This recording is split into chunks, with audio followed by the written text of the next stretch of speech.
Screenshot দিয়ে খাতায় note করে লিখতে পারো এবং এটা যদি পড়তে পারো তাহলে 100% শিওর কমন পাবা। নবম দশম শ্রেণীর প্রিয় শিক্ষার্থীবৃন্দু, আসসালামু আলাইকুম। ওয়েলকাম টু শিক্ষা ল্যাব। আশা করি সবাই ভালো আছো। সো আমি রসায়নের উপর একটি ধারাবাহিক ক্লাস চালু করেছি। আজকে হচ্ছে তার 4র্থ ক্লাস।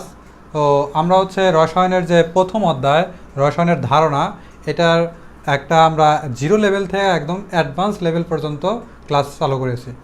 তো এইখানে আমরা পূর্বের ক্লাসে 1 এবং 2 নাম্বার চিহ্ন ব্যবহার এবং এর সতর্কতা নিয়ে আলোচনা করেছি।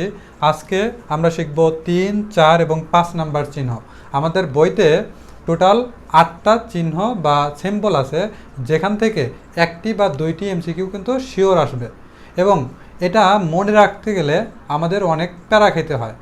যখন আমরা এটা বইতে দেখি অনেক বড় একটা চার্ট, তখন অনেকেই বুঝতে পারে না এখান থেকে এমসিকিউটা কোন জায়গা থেকে আসবে বা আমি এটা নোট করব কিভাবে। তাদের জন্যই আজকের এই ক্লাসটা, কারণ আমি এখানে ইম্পর্টেন্ট টপিকগুলোই লিখে রাখছি। তো এই টপিকটা তুমি জাস্ট স্ক্রিনশট দিয়ে খাতায় নোট করে লিখতে পারো এবং এটা যদি পড়তে পারো তাহলে 100% শিওর কমন পাবা। আচ্ছা, আমরা শুরু করি। 3 নাম্বার সিম্বল। এখানে যে সিম্বলটা দেখতে পাচ্ছি, একটা কঙ্কালের মাঝে একটা আড়াআড়ি চিহ্ন। তার মানে এটা দ্বারা বোঝা যাচ্ছে যে টক্সিক সাবস্টেন্স বা বিষাক্ত পদার্থ। সাধারণত আমরা কোনো ধরনের বাক্সের বাহিরে এই জাতীয় সিম্বল যদি দেখি তাহলে অবশ্যই সাবধানতা অবলম্বন করতে হবে। কেন? কারণ এই জাতীয় পদার্থ হচ্ছে খুবই বিষাক্ত।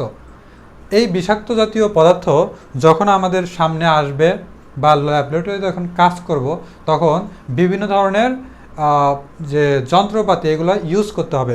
ফর এক্সাম্পল, আমাদের গগলস ইউজ করা যেতে পারে। এরপরে তোমার মাস্ক ব্যবহার করতে পারো। এরপরে হচ্ছে তোমার হাত দিয়ে যে ধরবা তার জন্য আমাদের এখানে যে হ্যান্ড গ্লাভস আছে, হ্যান্ড গ্লাভসটা ইউজ করতে পারো। আর সর্বশেষ যেটা, সেটা হচ্ছে অ্যাপ্রন ইউজ করতে পারো। তো এটা হচ্ছে তোমার ব্যবহার, যে কোন কোন জিনিস আমি ব্যবহার করব। ওকে, তো আমরা শর্তগুলো দেখে নেই। প্রথম শর্তটা হচ্ছে শ্বাস প্রশ্বাসের জন্য ক্ষতিকর। তার মানে টক্সিক জাতীয় যে সাবস্টেন্সগুলো আছে বা বিষাক্ত পদার্থগুলো আছে, এগুলো আমাদের ক্ষতি করে। কোনগুলো? শ্বাস প্রশ্বাস বা ফুসফুসের ক্ষতি করে। তাহলে এই বিষাক্ত পদার্থ সাধারণত আমরা যখন এখানে কেমিক্যাল বিক্রিয়াগুলো করাই, এটা কিন্তু হাতের মাধ্যমে প্রবেশ করে না। এটা বিক্রিয়া করলে এক ধরনের ধোঁয়া বের হয়। এই ধোঁয়া যদি তোমার নাকের মধ্যে দিয়ে বা মুখের মধ্যে দিয়ে প্রবেশ করে, তাহলে তুমি বিষাক্রান্ত হয়ে মারাও যেতে পারো। এজন্য আমাদের অবশ্যই 4টি, এখানে আমি ব্যবহার দেখো 4টি লিখছি। 4টি মানে দেখো এখানে গগলস, মাস্ক, অ্যাপ্রন এবং হ্যান্ড গ্লাভস, এই ধরনের সেফটি যন্ত্রপাতি ইউজ করতে হবে। তাহলে আমাদের এই যে টক্সিক পদার্থ আছে, এরা সাধারণত বিষাক্তই হয়, এটাই একটা টপিক। এরপর হচ্ছে শ্বাস প্রশ্বাসের জন্য ক্ষতিকর, এটাও একটা টপিক। আর এটার উদাহরণটা মনে রাখবো কী কী, যেমন বেনজিন। এখানে বেনজিনের দেখো আমি স্ট্রাকচারটা দিয়ে রাখছি, এটা হচ্ছে বেনজিনের স্ট্রাকচার। এরপর আছে ক্লোরোবেনজিন। ক্লোরোবেনজিনটা হচ্ছে উপরে একটা ক্লোরিন, নিচে একটা বেনজিন অ্যাড থাকলে তখন তাকে বলা হয় ক্লোরোবেনজিন। আর এখানে আছে মিথানল। তার মানে আমরা এই বিষাক্ত জাতীয় পদার্থ যেগুলো আছে তার মধ্যে তোমাদের বইতে আছে মাত্র 3টি উদাহরণ। একটা হচ্ছে বেনজিন, ক্লোরোবেনজিন এবং কি মিথানল। তাহলে এই 3টা উদাহরণ যদি এই চিহ্ন দেখে মনে রাখতে পারো, তাহলে তুমি শিওর এমসিকিউ কমন পাবা। এটা শুধু তোমার স্কুলের পরীক্ষা না, তুমি বোর্ড পরীক্ষাতেও কমন পাবা। ওকে, এরপরে আমাদের পরের টপিকটা হচ্ছে স্বাস্থ্য ঝুঁকিপূর্ণ পদার্থ বা স্বাস্থ্য ঝুঁকিপূর্ণ পদার্থ। এটাকে আমরা ইংলিশে বলতে পারি হেলথ রিস্ক সাবস্টেন্স। এখানে আমি দেখো সাব লিখে রাখছি, কারণ পদার্থ মানে সাবস্টেন্স। এটা আমি পূর্বের ক্লাসে পুনরূপভাবে লিখেছি, এখন আমি একটু শর্ট করে লিখছি সাবস্টেন্স। ওকে, তাহলে স্বাস্থ্য ঝুঁকিপূর্ণ পদার্থ যেটা, এখানে আমাদের এই চিহ্ন দেখে মনে রাখতে হবে। একজন মানুষ আছে, এই মানুষের বুকে একটা আলোড়ন চিহ্ন দেওয়া আছে, যেটা আমি প্রথমেই একটা পেজে দেখিয়েছি বা তোমাদের বইতে যে চিহ্নটা আছে ওইটা ভালো মতো খেয়াল করবা। এই জাতীয় সিম্বল থাকলে তুমি বুঝে নেবা স্বাস্থ্য ঝুঁকিপূর্ণ পদার্থ বা হেলথ রিস্ক। তো এটার ক্ষতি কি? স্বাস্থ্য ঝুঁকির মধ্যে আছে তোমার শ্বাস প্রশ্বাসের স্বল্পমেয়াদী অথবা দীর্ঘমেয়াদী ক্ষতি সাধন করে, অথবা তোমার ক্যান্সার এবং শ্বাসযন্ত্রেরও ক্ষতি সাধন করতে পারে। তাহলে এখানে ক্ষতির মধ্যে কি কি আছে?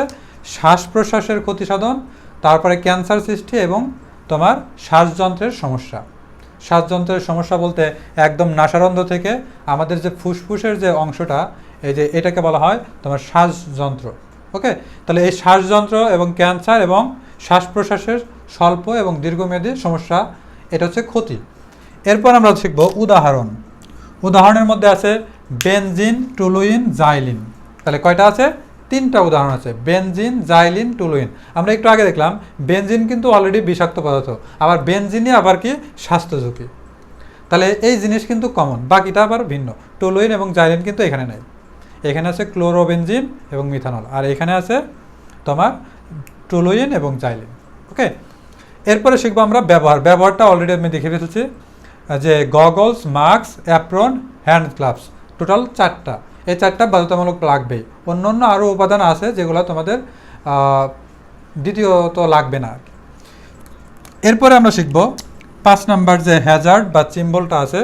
তো এই সিম্বলটা দেখো একদম ডিরেক্ট কক্স দেওয়া থাকে এরকম। কোনো বাক্সের গায়ে যদি এই জাতীয় চিহ্ন থাকে তাহলে বুঝবা এটা হচ্ছে উত্তেজক পদার্থ বা ইরিটেন্ট সাবস্টেন্স। তাহলে ইরিটেন্ট সাবস্টেন্স যেটা আছে, এই জাতীয় পদার্থ সাধারণত চোখের ক্ষতি করে, ত্বকের ক্ষতি করে, এরপরে শ্বাসযন্ত্রের ক্ষতি করে।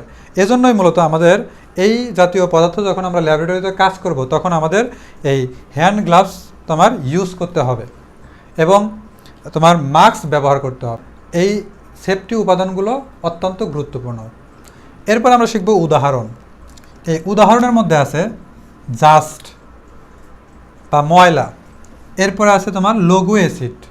লঘু অ্যাসিড মানে এটা হচ্ছে কম ক্ষতিকর, বা অ্যাসিডের মধ্যে তোমার 2টা ক্যাটাগরি আছে, একটা হচ্ছে তীব্র অ্যাসিড আর একটা হচ্ছে লঘু অ্যাসিড। লঘু অ্যাসিডটা একটু কম ক্ষতিকর আর তীব্র অ্যাসিডটা হচ্ছে বেশি ক্ষতিকর।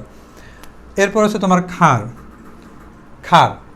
এটা ক্ষার এবং অ্যাসিড, এটা নিয়ে আমরা পরবর্তী যে ক্লাসগুলো আছে অ্যাসিড ক্ষারের যে অধ্যায়, সেখানে আমরা বিস্তারিত শিখব। আপাতত মনে রাখো যে এইখানে উত্তেজক পদার্থ কী কী: ডাস্ট, লঘু অ্যাসিড, ক্ষার বা ক্ষারক, এরপর আছে নাইট্রাস অ্যাসিড। তাহলে কয়টা আছে?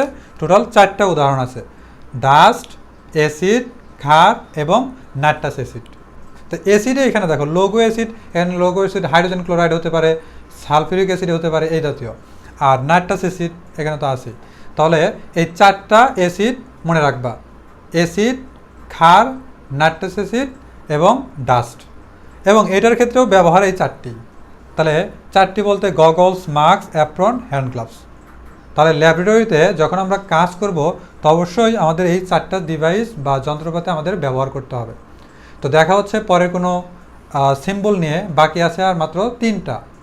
তো এই 3টা পরবর্তী ক্লাসে আমি দেখাবো। সেই পর্যন্ত আমাদের শিক্ষা লাভের সাথেই থাকুন। আল্লাহ হাফেজ।